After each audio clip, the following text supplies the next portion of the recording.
News उपस्थित है जनपद गोरखपुर में। और जनपद गोरखपुर में महानगर का चुनाव जोरों पर है। सभी प्रत्याशी अपने वार्ड की समस्या और वार्ड में प्रचार प्रसार के लिए जुटे हुए हैं। इसी के साथ हम उपस्थित है वार्ड संख्या 6 और 6 के पार्षद पद के उम्मीदवार राम जी हमारे साथ जुड़ेंगे। और राम जी जो है इनकी, चूँकि ये महिला सीट है, इनकी पुत्र वधू है, बहू है। बहू जी का नाम है प्रतिभा भारती और प्रतिभा भारती जी प्रत्याशी हैं। और प्रतिभा भारती जी से और साथ ही साथ राम जी से कुछ तीखे और कुछ मीठे सवालों पे बातचीत होगी। नेताजी बहुत बहुत स्वागत है आपका। बहुत बहुत धन्यवाद सर, पहले आपका है कि आप यहाँ तक आए। हृदय से ढेर सारी शुभकामनाएं और आपको बधाइयाँ। सर, आप बहुजन समाज पार्टी के बहुत पुराने और कट्टर नेता हैं। जी हाँ।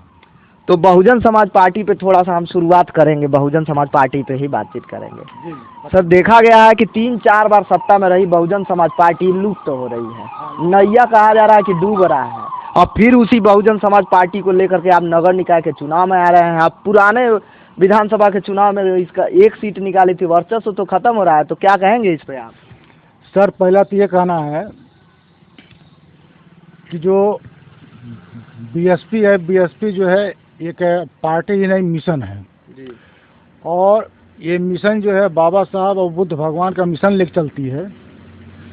पार्टी का रहे या न रहे, लेकिन मिशन चलता रहे। बाबा साहब का हमारा वो था, एक ऐलान है, उनका संघर्ष है, उनका नारा है। उस परिप्रेक्ष्य में कहना है कि जो डाउन हो रहा है, तो जो भी स्थितियाँ डाउन है, लेकिन आज भी बीएसपी राष्ट्रीय पार्टी है और आज भी बीएसपी राष्ट्रीय पार्टी 3 नंबर की राष्ट्रीय पार्टी है, बहुजन समाज पार्टी। बहुजन समाज पार्टी के एक ही नेता जो ये बलिया से, रसड़ा से चुने गए थे, उमाशंकर सिंह। उमाशंकर सिंह अंतिम में उन्होंने कहा था कि जितने भी नेता दिखाई दे रहे हैं ये सब उसी नर्सरी के हैं जिस नर्सरी से हम पैदा हुए हैं। और उनकी बात बड़े सम्मान के साथ माननीय मुख्यमंत्री योगी आदित्यनाथ साहब सुनते भी हैं और पूरा सदन सुनता है। अभी हाल ही में सर, ये जो हमारे बहुजन समाज के जो सांसद हैं माननीय दानिश अली साहब, उन्होंने ज़िंदगी में, हम समझते किसी ने अभी सबमिट नहीं किया, लेकिन उन्होंने जो अभी हाल ही में ईवीएम के खिलाफ एक निजी बिल पेश किया है सदन में। और हमें उम्मीद है कि पूरा वो जो है स्वीकार भी होगा सदन में। तो इस सब बातों को लेकर के सर, बहुजन समाज पार्टी कहीं गिरी हुई नहीं है। वोट का रेशियो गिर रहा है। हाँ, वोट का रेशियो गिर रहा है। जो भी है, जिस रूप में गिर रहा है, हम उसकी चर्चा नहीं करेंगे क्यों गिर रहा है, क्योंकि वो तो पब्लिकली हम बता रहे हैं क्यों गिर रहा है। क्योंकि मार्ग से भटक गई है बहुजन समाज पार्टी। कह रहे हैं लोग, विपक्ष वाले कह रहे हैं कि कांचीराम ने जो मिशन चलाया था, वो मिशन को मायावती दूसरे तरफ लेके जा रही हैं। हाँ, ये बात सही है जो आप कह रहे हैं, वो प्रश्न है, लेकिन प्रश्न के हम उसके ठीक उत्तर में बता रहे हैं सर कि जो बहुजन समाज पार्टी के जो संस्थापक थे, जो 14 अप्रैल 1984 को संस्थापक बीएसपी के स्थापना किए थे, माननीय कांशीराम साहब, माननीय कांशीराम साहब की जो मिशन है उससे बिल्कुल नहीं भटकी है, लेकिन किसी का हम मुंह नहीं रोक पाएंगे। उसी आधार पर चलती है सर वो मिशन जो है। वो माननीय कांशीराम साहब बाबा साहब के मिशन को लेकर आगे बढ़ रहे थे और उसी मिशन को लेकर के बहन जी चल रही हैं। तो आने वाले दिन में अगर यही हमारा संघर्ष जारी रहेगा तो निश्चित रूप से हम प्रधानमंत्री का ख्वाब भी देखते हैं, बहन जी प्रधानमंत्री कुर्सी बैठेंगी। कहाँ ख्वाब देख रहे हैं सर? यहाँ योगी जी का ही गढ़ है। यहाँ हर हर योगी, घर घर मोदी बोल के आप ही के समाज के लोग वोट कर रहे हैं। सर, हमारे पास जो हड़बा हथियार नहीं, हमारे पास बाबा साहब की दी ये कलम है, यही मेरा हथियार है। और हम गरीब तबके के लोग हैं। गरीब तबके के लोग कभी आग में नहीं जाएंगे। तो आप राशन पे सब खुश हो जा रहे हैं। हाँ, राशन पे खुश हो रहे हैं, खुश हों, लेकिन हमेशा के लिए राशन पे खुश रहेंगे ना। वो दाने पे खुश रहेंगे। जय श्री राम बोल के खुश हैं। जी सर, जय श्री राम बोल के खुश हैं, लेकिन जय श्री राम जो बुलवाएगा वही को वोट देंगे। लेकिन समाज को नहीं। हमको तो पूरा विश्वास है भारतीय संविधान में, जिस संविधान के तहत जो है आज मोदी जी प्रधानमंत्री हैं, माननीय मोदी जी प्रधानमंत्री हैं, माननीय योगी जी मुख्यमंत्री हैं। हमें उस संविधान पर गर्व सर, हम संवैधानिक रूप से चलने वाले हैं, ऐसी कोई बात नहीं। सर, आप वरिष्ठ कार्यकर्ता हैं और काफ़ी दिनों से राजनीति का अनुभव है। आपसे ज़्यादा बातचीत हम लोग कर नहीं पाएंगे क्योंकि आप जवाब बिल्कुल सटीक दे रहे हैं और काफ़ी लंबा आप बोलने वाले हैं। ऐसी कोई बात नहीं सर, मैं नेता नहीं अपने समझता हूँ। और कतई मुझे नेता मत समझिएगा, मैं एक छोटा सा कार्यकर्ता हूँ सर, जी और मिशन का कार्य करता हूँ, और उसी रूप में, और आपके मैं ये नहीं कहूँगा अनुष्ठ, मैं बड़ा भाई जरूर हूँ, जी। ये हमेशा रहूँगा, ये आपका अधिकार है आप सर। श्रेष्ठ हैं सर हम लोगों के। आप उम्र में भी हैं और बातचीत की शैली में भी हैं। और पार्टी पे बातचीत हो गई सर, थोड़ा सा और कहेंगे कि इसी पार्टी में कह रहे हैं लोग कि एठौर पार्टी आ गई है। दलित हितैषी कहा जाता था कि यह पार्टी है, एठौर आई है, युवाओं की पार्टी, युवाओं के सीने पे बस नाम है चंद्रशेखर आजाद की party, Azad Samaj party, Bhim army की पार्टी। क्या कहेंगे आप उस पर? सर उनका जो पार्टी बनाया, उनके पार्टी के नाम के बारे में अधिक मैं जानकारी नहीं मुझे है, लेकिन अभी एक उदाहरण मैं आपके सामने पेश करूं कि वो ऐलान करके आए थे कि मैं जोगी जी को हरा रहा हूं और जाऊंगा उनके गढ़ में। पता चला कि ये चौथे नंबर पर गोरखपुर में आ गए, और जोगी जी का क्या हराएंगे, वो जोगी जी को हरा नहीं पाते, बल्कि अपना जो है वो क्या कहते हैं, वो अस्तित्व नहीं बचा पाए अपना, वो जो होता है उसका नाम नहीं याद पड़ रहा है, जो जमानत भी नहीं बचा पाए, वो भी जब्त हो गया। तो सर इसके लिए मैं क्या करूं? तो उनका कहीं अस्तित्व नहीं है, वो तो एक प्रकार से हम अगर कहीं ओटकटवा हैं तो ओटकटवा के रूप में है सर, और कुछ नहीं है। वो कह रहा है कि हमारे साथ युवा जो है बहुत तेजी से जुड़ रहा है। हाँ। 7,000 वोट वो दूसरे जिला से हो करके आ करके गोरखपुर में पाए हैं, कहाँ कम पाए हैं सर? ये बताएं, 7,000 जब जमानतें जब्त हो गए तो वो वोट की वैल्यू का खत्म, उसका कोई माने ही नहीं है। जब जमानतें जब्त हो गए तो उसका कोई मतलब नहीं। ये तो अगर हमको खड़ेंगे अदना आदमी को, तो हम भी उतना उससे अधिक वोट पाएंगे। हाँ निश्चित रूप से।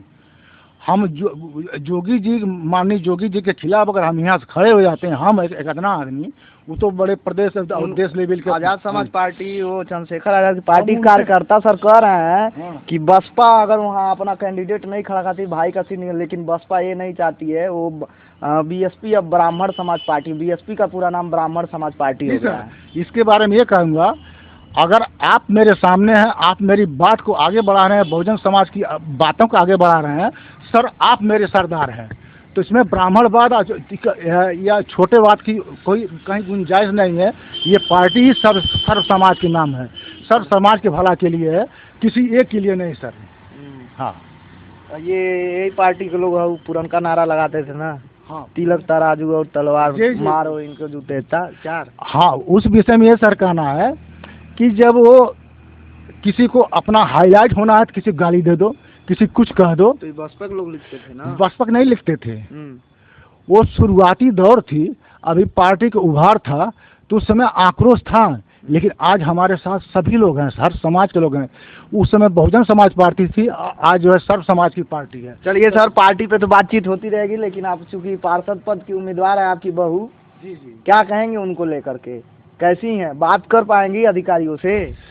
जी सर, हमको तो पूरा उम्मीद है कि वो बात कर लेंगे, क्योंकि जो हमारे सामने जो प्रत्याशी दिखाई दे रहे हैं पार्षद की अनुसूचित महिला में, वो सभी लोग निरक्षर ही समाज है, साक्षर कंचित ही कोई होगा, यानी साक्षर प्रत्याशी कोई नहीं है। और ये पढ़ी लिखी महिला प्रत्याशी है, तो हमें पूरा विश्वास है कि अपनी बातें कह लेगी, अपने इस वार्ड की समस्या को कह लेगी। आई महिला है, नगर निगम में जाके समस्या का आवाज उठा पाएंगी?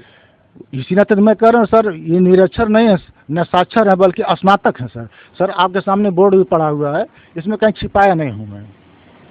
तो निश्चित रूप से जो पढ़ा लिखा है अनपढ़ में सर अंतर होगा ही, तो बात करने का तौर तरीका भी अंतर होगा, तो कहीं न कहीं अपनी बात, अपने क्षेत्र की बात पर आवाज़ उठाएंगे ही, और उनके लिए हम लड़ रहे हैं सर, तो उनकी बात क्यों नहीं उठाएंगे? गंभीर समस्याएं क्या क्या है सर इसमें? सर हम किसी को दोषारोपण तो नहीं देंगे, क्योंकि हम न सत्ता में हैं, न कुछ है, न हम कुछ भी हैं, न सत्ता के पार्टी के पदाधिकारी हैं, लेकिन फिर भी जो है यहाँ पर जो गरीब जनता है, गरीब जनता के लिए जो वास्तविक जो हकदार है आवास का, उसके पास आवास नहीं है।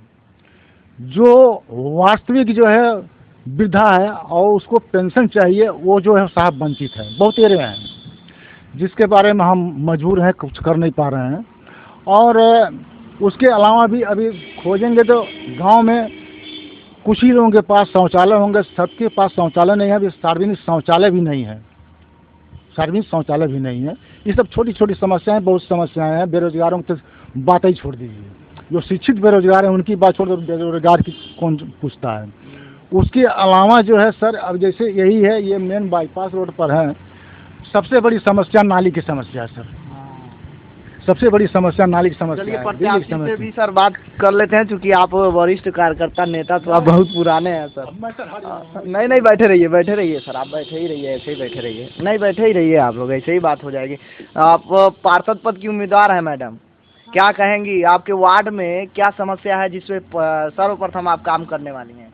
अपना नाम बताते हुए बताइए। मेरा नाम है प्रतिभा भारती। क्या समस्या देख रही है जिसपे आप काम करेंगे वार्ड में? मैडम कहाँ तक आपका एजुकेशन, क्योंकि आप पहली प्रत्याशी जो शिक्षित है, कहाँ तक पढ़ी लिखी? मैं स्नातक तक पढ़ी हूँ। तो आप राजनीति में क्यों आ रही हैं? इतना ज़्यादा पढ़ाई लिखाई जब है तो नौकरी में न जाके राजनीति में कहाँ है? मैं समाज की सेवा के लिए आई हूँ। हाँ, समाज के लोग, महिलाएं कितना जुड़ रही हैं? चूँकि आप महिला प्रत्याशी हैं, महिलाएं कितना समर्थन दे रही हैं, आपसे जुड़ रही हैं, समस्या बताती हैं लोग? हाँ, अभी कोशिश हो रहा है इसमें। तो चूँकि हम भी वार्ड में घूमे हुए हैं तो कह रहे हैं, वार्ड की महिलाएं कह रही हैं कि महिला प्रत्याशी पढ़ी लिखी प्रत्याशी हैं प्रतिभा भारती जी, और प्रतिभा भारती जी हमारे हक और अधिकार की लड़ाई नगर निगम में जा कर के उठा पाएंगी, इसलिए प्रतिभा भारती जी को समर्थन महिलाएं, वार्ड संख्या 6 की महिलाएं ज़्यादा दे रही हैं। क्या कहेंगे सर अपने प्रत्याशी को लेकर के? सर, हमको अपने प्रत्याशी पर पूरा विश्वास है कि ये जो है योग्य भी है और अभी उम्र भी नया है और काम करने की क्षमता है। समाज में जो महिलाएं हैं उनको जोड़ने की भी क्षमता है, उस सब साथ रहेंगी, पढ़ी लिखी है। मैडम अधिकारी से बतियाने में डरेंगी नहीं ना आप? डर नहीं ना लगता है? नहीं, अभी डर नहीं। सवाल वाल कर पाएंगी उन लोगों से? हाँ, कर लूँगी। नगर निगम में यहाँ का मुद्दा उठा पाएंगी? हाँ, उठा लूँगी।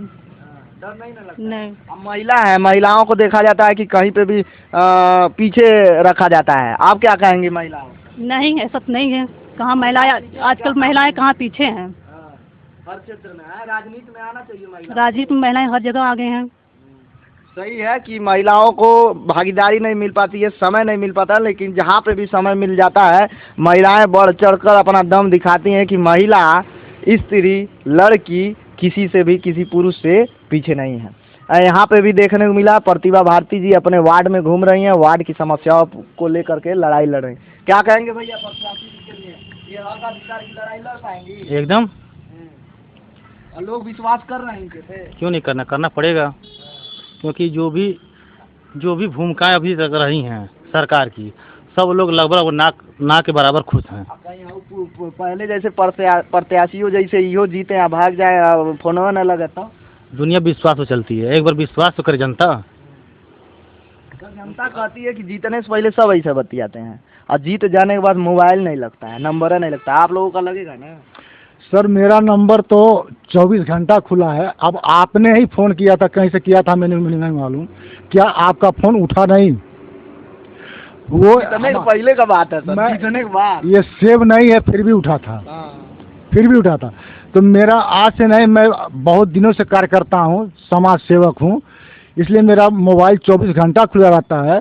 और मेरे पास 2 नंबर है, दोनों नंबर जो है सार्वजनिक किया हूँ सर, कि जिसको जब चाहे तब इस्तेमाल कर सकता है। पार्टी लेवल पर इस्तेमाल करे, गांव गिराव से इस्तेमाल करे, तो जब भी किसी सबसे बात करता हूँ। सर प्रत्याशी लोग और भी हैं, उन लोगों से कह रहे हैं चुनाव नज़दीक आ जाने दीजिए, पैसा बांटेंगे, चुनाव जीतेंगे। तो प्रतिभा भारती जी कितना पैसा बांटेंगे? सर, हम 1 रुपया भी नहीं बांट पाएंगे। हम 1 रुपया अगर बांटते हैं, अगला 2 रुपये देता है तो फट से वो वोटर जो उधर चला जाएगा, तो हम पैसे पे कैसे विश्वास करें? इस नाते सर पैसा जो है हम कतई नहीं आप बिना पैसा के जीतेंगे आप लोग? अरे सर, बुरी उम्मीद है जीतेंगे, आज से नहीं ना, हमारा तीसरा पुश्त है इस बार है। तो वार्ड संख्या 6 की जनता बिकेगी नहीं क्या आपकी बारी? बिकती रहे, जो बिकने वाले हैं बिकते रहे, लेकिन हम नहीं बिकाऊ हैं, ना हमारा प्रत्याशी बिकाऊ है, ना हमारे लोग बिकाऊ हैं। हाँ, क्या कहेंगे अंत में हमारे चैनल के माध्यम से मैडम, अपने वार्ड की जनता से क्या निवेदन करेंगी, क्या अपील करेंगी?